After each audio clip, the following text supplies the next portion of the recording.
Nah, baru setelah Rasulullah hijrah ke Madinah, perubahan kiblat terjadi.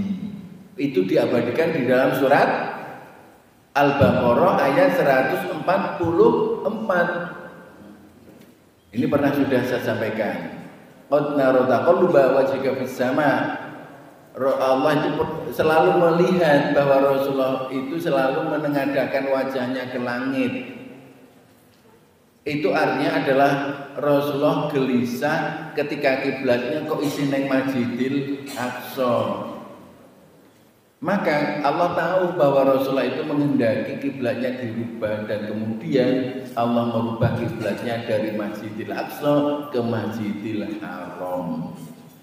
Dan itu kembali kita mengajarkan, memberitahukan bahwa Masjidil Aqsa adalah mempunyai peran penting bagi perkembangan Islam di berbagai penjuru.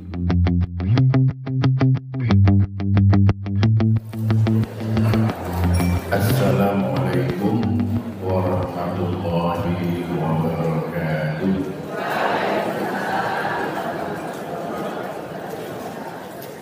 Alhamdulillahirabbil alamin. Alladzi sadaqa wa'dah wa nasara 'abdah wa anza jildahu wa hazama al-ahzaba wahdah.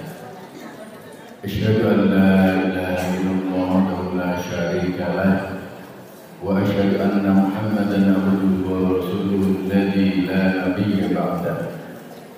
Allahumma shalli wa sallim wa barik ala Muhammad wa ala alihi wa ashabihi wa man tabi'ahu bi ihsanin ila yaumil qiyamah. Amma ba'da. Ayyuhal hadirun wal hadirat, ma'asyiral muslimin wal muslimat rahimakumullah. Usikum wa nafsi bi taqwallah bisirri wal alanikum tuflihun. Hadirin wal hadirat rahimakumullah. Pengajian ini yang menika kula badhe caos pengajian ingkang sifatipun khusus terkait dengan permohonan Duta Besar Palestina untuk Indonesia.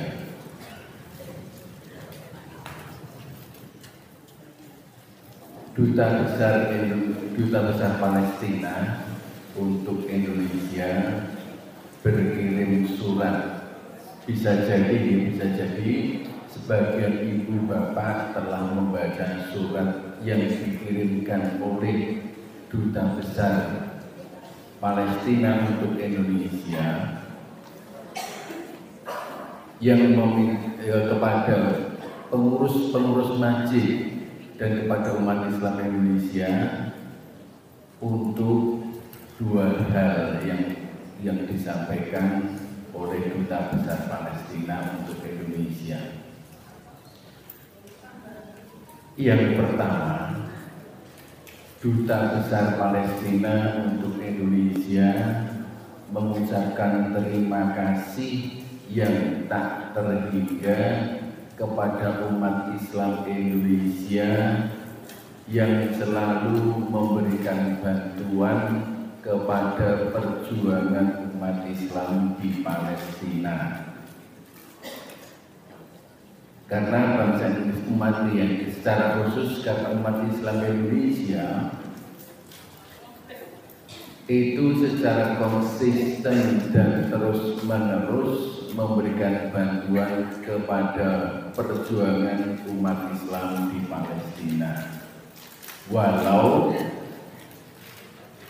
bangsa Palestina itu juga tidak 100% Muslim, tetapi mereka mayoritas Muslim, dan yang kita bantu adalah perjuangan bangsa umat Islam Palestina yang ingin mempertahankan tanah airnya dan ingin mempertahankan Masjidil Aqsa agar senantiasa di dalam pengawasan penguasaan umat Islam Palestina. Kemudian yang kedua, tetap mohon bantuannya kepada umat Islam Indonesia. Nah, oleh karena itu, ketika kita membaca surat yang dikirimkan oleh Duta Besar Palestina untuk Indonesia ini, kita tentu menjadi teringat terhadap pembukaan Undang-Undang Dasar Negara Republik Indonesia. Di dalam alinea pertama, Ibu Bapak, bahwa pembukaan Undang-Undang Dasar Negara Republik Indonesia itu terdiri atas 4 alinea. Nah, alinea pertama adalah berbunyi bahwa sesungguhnya, kalau wacana tidak kelewat malah,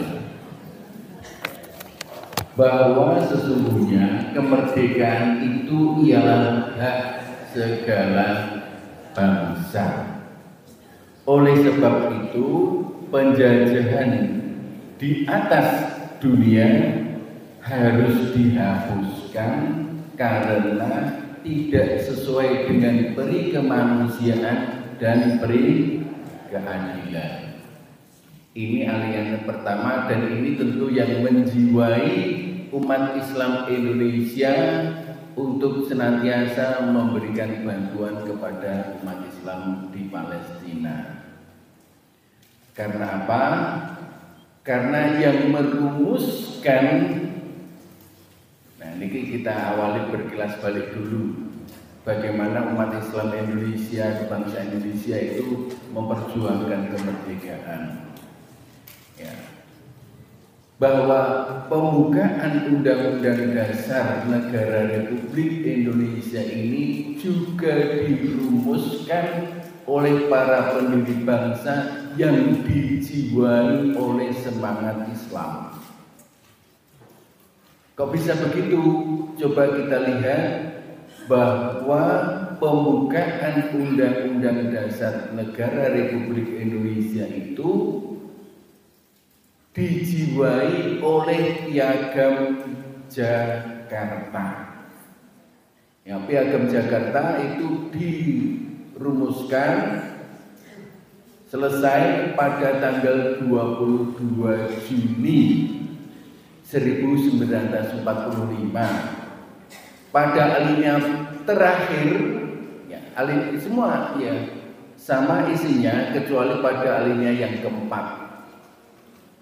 Pada Piagam Jakarta itu dituliskan kemerdekaan Indonesia atau perjuangan kemerdekaan bangsa Indonesia ketika sudah sampai itu dengan berdasarkan kepada ketuhanan, nah kemudian koma, dengan kewajiban menjalankan syariat Islam bagi pemeluknya. Nah, itu yang di dalam Piagam Jakarta. Nah, ketika tanggal 17 Agustus pukul 10 di Jalan Pegangsaan Timur nomor 56, Bung Karno kan memproklamirkan itu. Nah, ketika memproklamirkan itu Piagam Jakarta belum berubah. Sebagai undang-undang itu belum berubah. Nah, hanya ketika tanggal 18 Agustus, jadi tanggal 17 Agustus, itu Indonesia belum mempunyai undang-undang. Undang-undang belum disahkan. Dan undang-undang itu masih dibentuk rumusan dari Piagam Jakarta itu. Nah, ketika tanggal 18 Agustus 1945, ya, KNIP ataupun PPKI, Panitia Persiapan Kemerdekaan Indonesia, itu mengumumkan ataupun menetapkan bahwa Piagam Jakarta itu ditetapkan menjadi Undang-Undang Dasar Negara Republik Indonesia dengan ada perubahan kata ketuhanan, kemudian dengan kewajiban menjalankan syariat agama Islam, syariat Islam bagi pemeluk-pemeluknya itu diganti dengan Yang Maha Esa. Jadi kembali bahwa mengapa kita juga mempunyai kepedulian terhadap perjuangan bangsa Palestina itu tidak lepas dari bagaimana perjuangan umat Islam atau bangsa Indonesia dalam meraih kemerdekaan itu dijiwai dengan semangat Islam.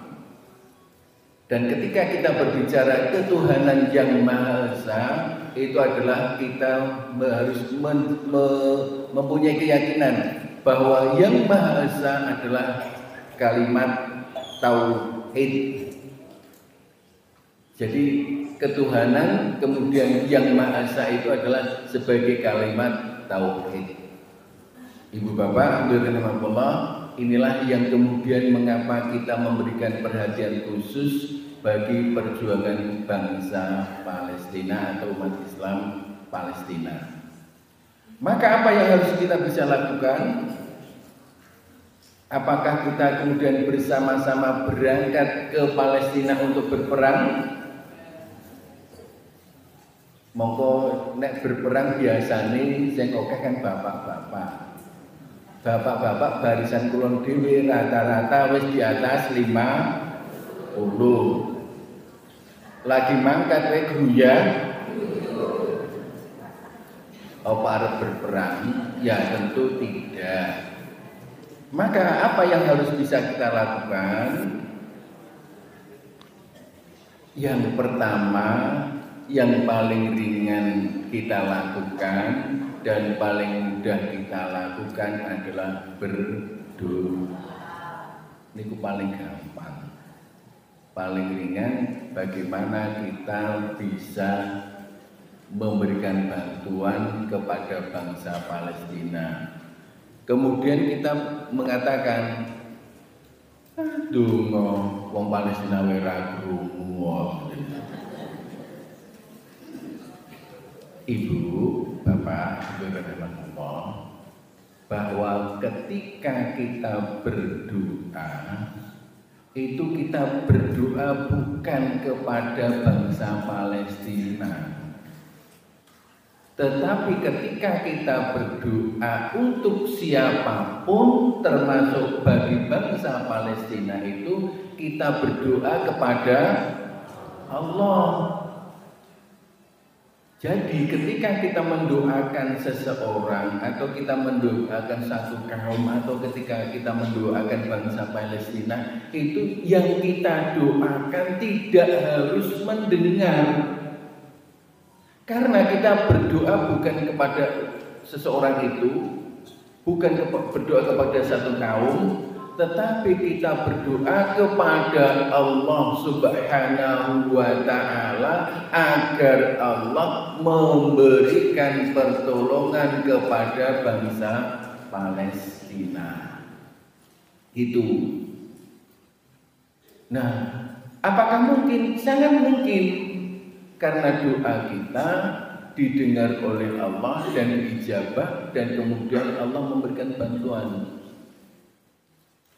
Karena apa? Ingat bahwa di dalam surat Al-Baqarah Allah mengingatkan kepada kita, wa idza sa'alaka 'ibadi 'anni fa inni qarib ujibu da'watad da'i idza da'an falyastajibu li wal yu'minu bi la'allahum yarshudun.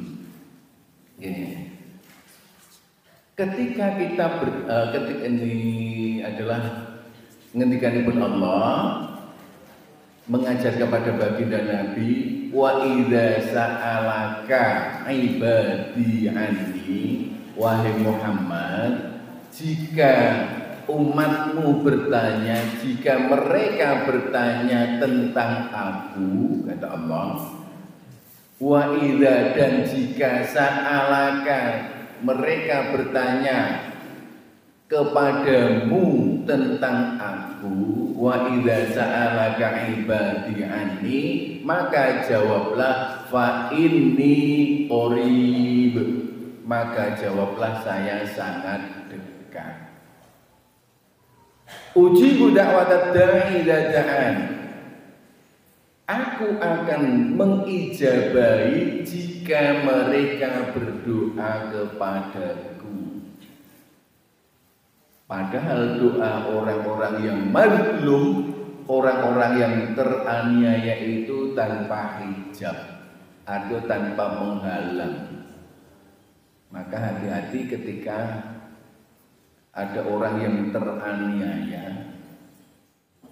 Termasuk jika kita merasa teraniaya itu kita ojo celap-celup ya. Kita merasa, nah jika juga kita teraniaya maka berdoalah kepada Allah Subhanahu wa taala. Ya. Wa idza sa'alaka ibadi anni fa inni qarib. Syarat doa akan dikabulkan itu ada dua. Ujibu da'watad da'i idza da'an. Maka yang pertama adalah fal yastajibu li. Maka penuhilah pula fal yastajibu li, artinya ketika Allah menyeru kepada kita, maka seruan Allah itu juga harus kita penuhi, harus kita ijabahi. Artinya jika Allah menyeru kepada kita untuk melakukan kebaikan atau untuk melakukan seruan-seruan Allah, fal yastajibu li, maka juga penuhilah seruanku. Wal yu'minu bi, dan berimanlah kepadaku. La'allahum yarsudun, agar kita ataupun orang-orang yang memenuhi seruan Allah itu, beriman kepada Allah itu mendapatkan petunjuk. Nah, dengan Allah. Kembali yang pertama adalah kita berdoa. Maka nanti di akhir pengajian kita bersama-sama berdoa kepada Allah untuk kita sendiri juga, dan bil khusus untuk bangsa Palestina yang sedang memperjuangkan kemerdekaan negerinya dan mempertahankan Masjidil Aqsa. Ini yang pertama. Kemudian yang kedua, mengapa kita harus juga turut mempertahankan Masjidil Aqsa? Mengapa kita juga harus turut mempertahankan Masjidil Aqsa? Karena Masjidil Aqsa adalah masjid suci yang ketiga setelah Masjidil Haram, Masjid Nabawi, dan kemudian Masjidil Aqsa. Dan Masjidil Aqsa adalah kiblat pertama umat ketika sholat. Dari Masjidil Aqsa ini juga Rasulullah menunaikan Mi'raj, menghadap Allah di atas langit yang ketujuh atau sampai dengan Sidratul Muntaha. Jadi Masjidil Aqsa itu ketika mengapa kita turut berdoa dalam mempertahankan itu, diantaranya dan itu alasannya. Pertama, itu adalah kiblat pertama bagi ketika sholat. Yang kedua, di situ tempat Mi'raj, dan itu juga masjid suci yang ketiga. Bahkan Rasulullah memberikan penekanan, tidak sangat dianjurkan ketika melakukan rihlah atau perjalanan itu kecuali untuk mengunjungi tiga tempat itu. Yang pertama adalah Masjidil Haram, Masjid Nabawi, dan yang ketiga adalah Masjidil Aqsa.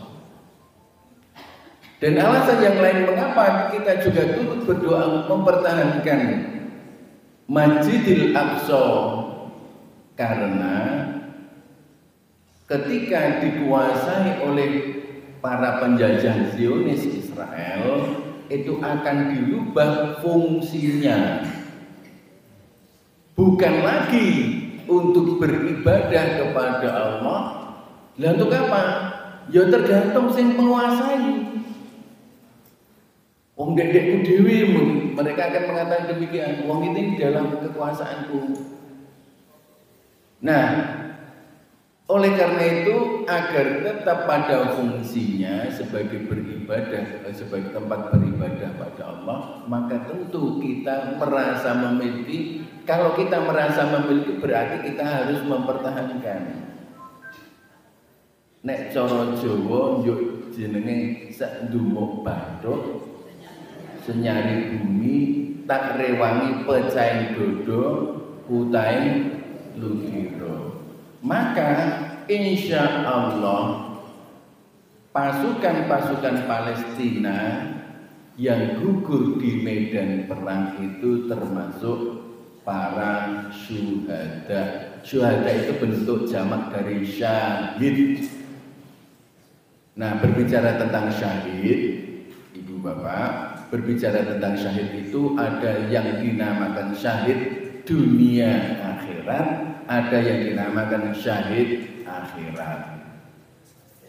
Nah, yang termasuk syahid dunia akhirat itu diantaranya adalah mereka yang gugur di medan perang karena mempertahankan atau gugur fisabilillah atau di medan juang. Itu adalah syahid dunia akhirat. Umpama kalau di Indonesia kan pernah juga di tahun 45 itu juga diantaranya banyak ulama yang gugur di medan perang. Juga jika tahun 48 pemberontakan PKI banyak juga para santri dan ulama yang gugur. Di tahun 65 itu juga demikian. Maka ketika terjadi peperangan dan didasari dengan keimanan keislaman, mempertahankan keislaman itu adalah insya Allah gugur yang dinamakan syahid dunia akhirat. Nah, itu boleh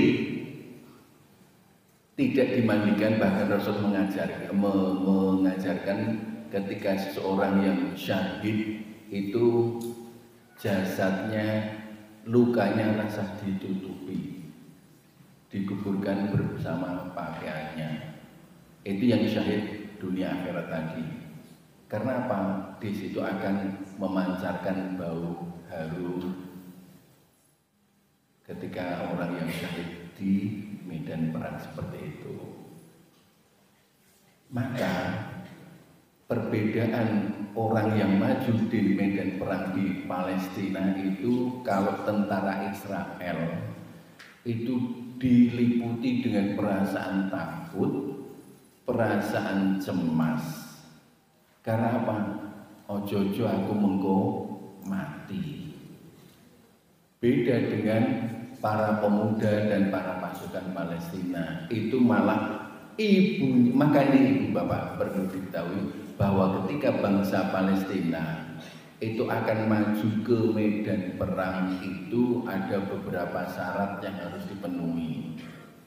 Pertama, minta izin kepada ibunya. Coba Bu, umpami panjenengan kagungan putra, Bu, kula badhe majeng wonten ing pabaratan wonten peperangan, kira-kira ibu pripun, Bu? Rasa tole, rasa melu-melu, ben kono wae. Ngoten iki biasanya. Tetapi ibu-ibu Palestina tidak demikian, Bu. Ketika para anak-anaknya ingin maju ke medan perang itu dengan sukarela diizinkan.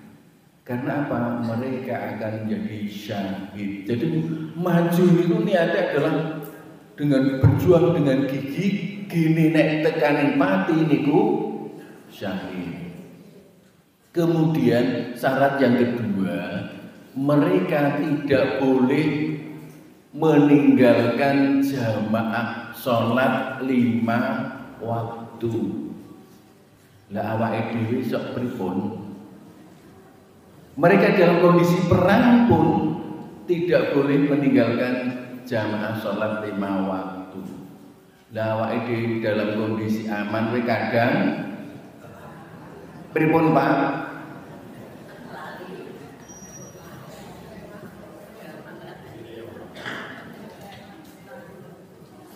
Niki nek sing kula tangleti bapak-bapak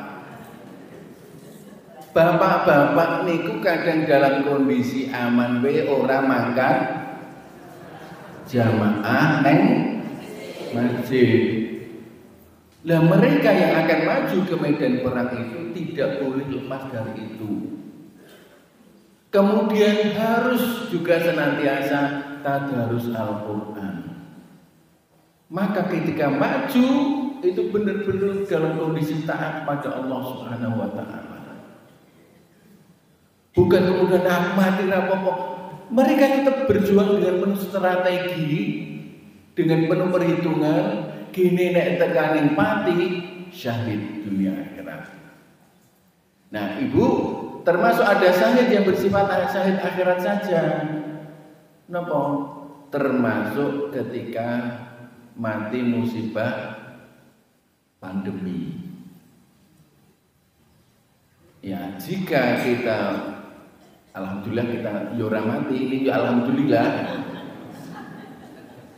Nah, orang-orang yang ketika COVID-19 di tahun 2021 itu ada di antara saudara-saudara kita yang meninggal karena COVID, ya moga-moga dia termasuk syahid akhirat. Ning nek itu tetap wajib dimandikan, wajib disolatkan. Beda dengan yang syahid di medan perang.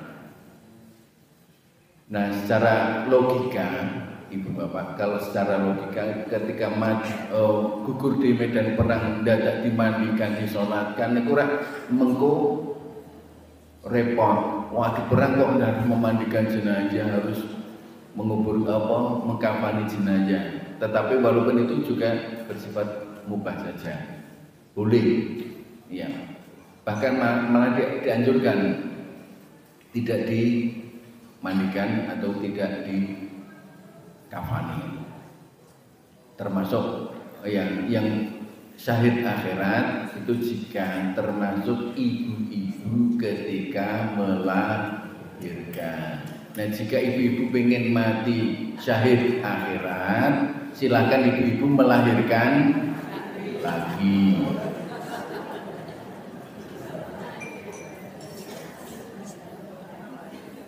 Pengen Bu? Loh, betul pengen mati syahid?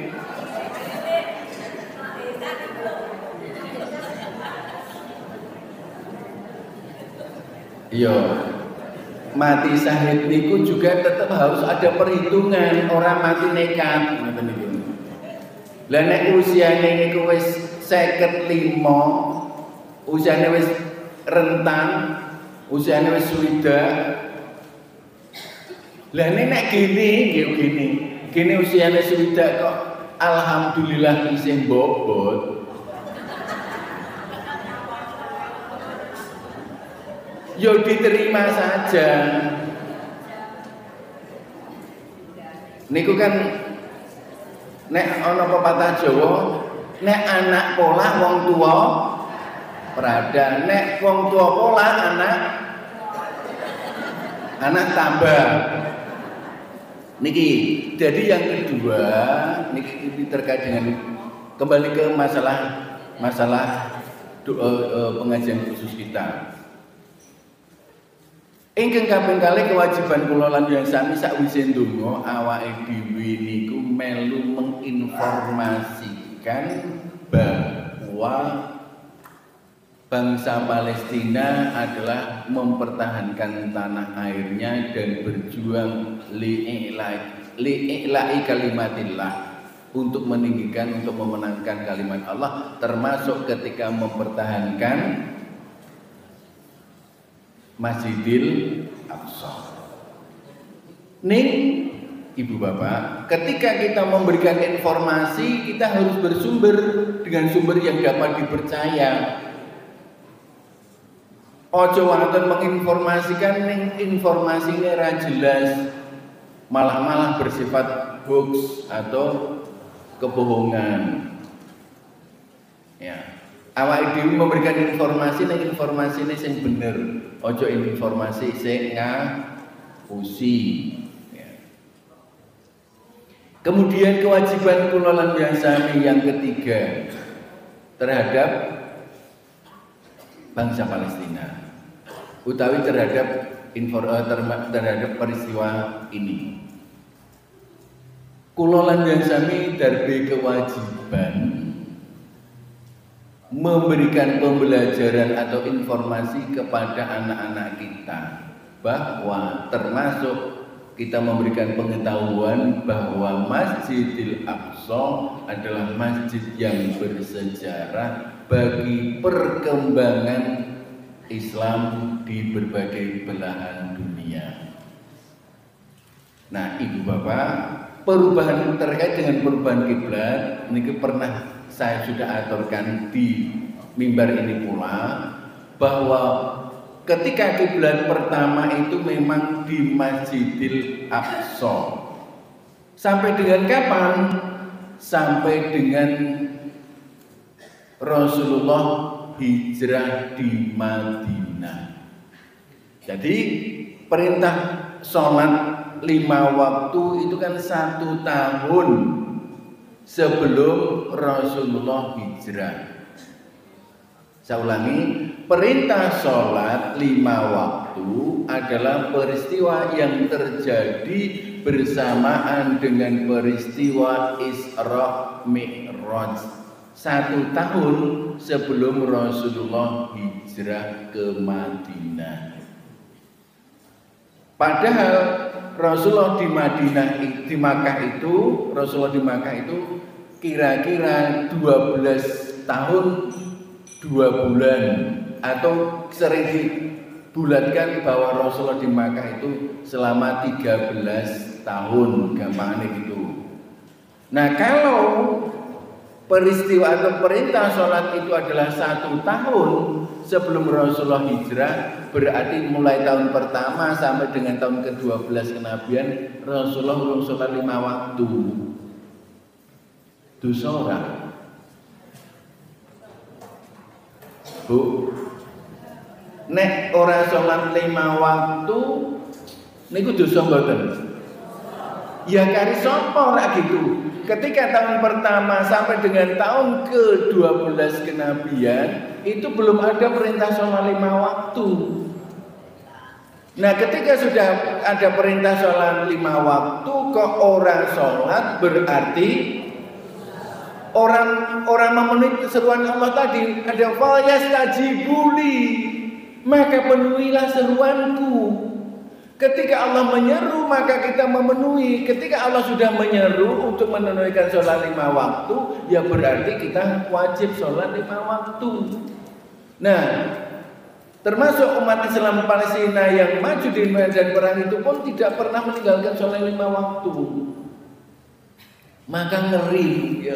Napa pasukan Israel itu ngeri ketika berhadapan dengan mujahidin Palestina itu.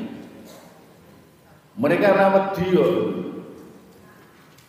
mati ya wis tekan pati pancen itu toing kemenangan itu adalah kematian itu. Nah, baru setelah Rasulullah hijrah ke Madinah perubahan kiblat terjadi. Itu diabadikan di dalam surat Al-Baqarah ayat 144. Ini pernah sudah saya sampaikan. Qad nara taqalluba wajhika fis sama. Allah itu selalu melihat bahwa Rasulullah itu selalu menengadahkan wajahnya ke langit. Itu artinya adalah Rasulullah gelisah ketika kiblatnya kok isi neng Masjidil Aqsa. Maka Allah tahu bahwa Rasulullah itu menghendaki kiblatnya dirubah dan kemudian Allah merubah kiblatnya dari Masjidil Aqsa ke Masjidil Haram. Dan itu kembali kita mengajarkan, memberitahukan bahwa Masjidil Aqsa adalah mempunyai peran penting bagi perkembangan Islam di berbagai penjuru dunia, termasuk di dalam peristiwa atau dalam amalan sholat. Kemudian kewajiban yang keempat, Ibu Bapak, kula lan sami nek iso ya ora mung ndonga. Nek iso ya urun utawa cucul. Nek iso. Tur ana dan Ibu Bapak perlu kita perhatikan ketika kita menyalurkan bisa jadi bantuan itu salurkanlah melalui lembaga resmi, bisa jadi yang dikelola oleh Muhammadiyah. Ora waton cul. Dadi cul ning awake dhewe ngerti jlun trungi. Ya. Sekali lagi kita ketika cul itu ngerti jlun trungi. Kita mempercayakan kepada orang yang bisa dipercaya. Karena duit itu adalah sesuatu yang sesuatu sing nonton iku nek sing jeneng duit. Nah, Ibu Bapak, termasuk dukungan yang bisa diberikan seperti sebagaimana yang telah dilakukan oleh umat Islam Indonesia khususnya di Yogyakarta kemarin hari Jumat telah melakukan dukungan yang bersifat ya seperti kalau kita sebut ya demonstrasi, demo. Nah, Ibu Bapak, inilah beberapa hal terkait dengan Palestina yang nek kaya awake dhewe niku isane meng do ngake ning paling ora wis ora cuek. Priksa cuek. Ora leleh luweh. Aja nganti awake dhewe duwe sikap leleh luweh karepmu. Sing dijajah Palestina adoh saka Indonesia. Aku ora sapa ngerti. Yo Indonesia merdeka lagi 78 tahun. Ning apakah ketika beribadah kemudian iso bener-bener tetap nyaman selalu? Lho nek awake dhewe ora selalu berjuang, ora termasuk jihad pagi, ora diurip-urip. Wis luwih karepmu ngaji karepmu, ora karepmu ndonga karepmu, ora karepmu salat karepmu, ora karepmu. Maka negeri atau daerah kita pun bisa jadi akan berubah. Nek wis berubah umpamane wong salat dilarang. Coba wong poso dilarang. Malah nyukon mangan babi. Piye coba? Maka kita sebagai sesama muslim, ukhuwah Islamiyahnya harus kita tumbuhkan. Ojo nganti awake dhewe duweni sikap leleh luweh. Sakarepmu. Sing penting aku ora.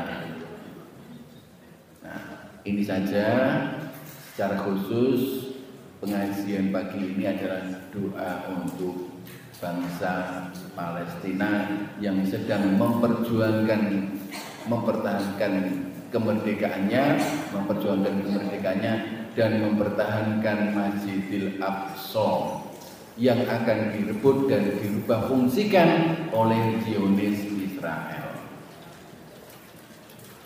Sallallahu ala Muhammad sallallahu alaihi wasallam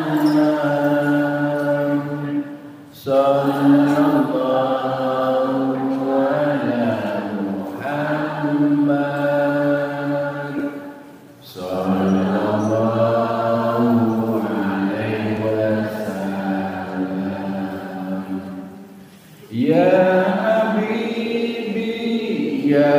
Muhammad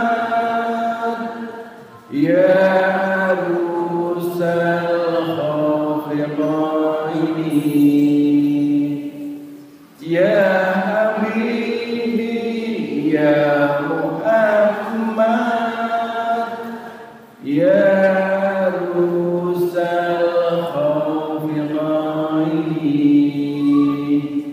ya muayyad ya mumajjad ya imam al-qiblataini sallallahu ala Muhammad sallallahu alaihi wasallam sallallahu ala Muhammad sallallahu alaihi wasallam anta syamsun anta badrun anta nurun fawqa nuri anta syamsun anta badrun anta nurun fawqa nuri anta iksirun wa ghali anta misbahus suduri sallallahu ala Muhammad sallallahu alaihi wasallam sallallahu ala Muhammad sallallahu alaihi wasallam. Al-Fatihah.